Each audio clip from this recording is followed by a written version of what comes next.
Mini lance sa première voiture 100% électrique. Il y a eu une petite expérience il y a une dizaine d'années avec une Mini là aussi 100% électrique, mais à titre expérimental, seule une clientèle triée sur le volet pouvait la conduire. Cette fois, il s'agit d'une vraie commercialisation. Alors voyons rapidement qu'est-ce qui change. À bord, on est bien au volant d'une Mini. On retrouve des grandes surfaces vitrées qui offrent une bonne visibilité. On retrouve aussi l'ambiance très ludique et sympa propre à la Mini, avec des boutons type aviation. Pour l'instant, rien ne dit qu'on est à bord d'une voiture électrique. Là, on retrouve le même décor et la même ambiance, la même qualité de finition que dans une Mini thermique. L'autre bonne surprise, à l'arrière, on dispose de deux places, comme dans la Mini thermique.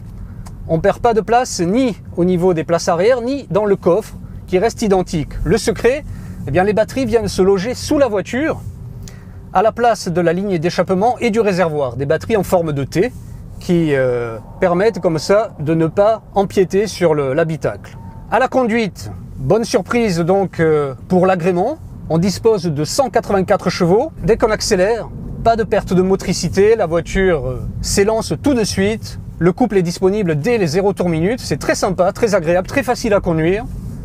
Et on prend un malin plaisir comme ça à accélérer de façon silencieuse. Petit bémol, toujours à la conduite, sur le confort, la voiture est ferme en suspension. Donc dès que on passe sur des bouches d'égout, sur des ralentisseurs, ça manque de douceur, ça percute pas mal.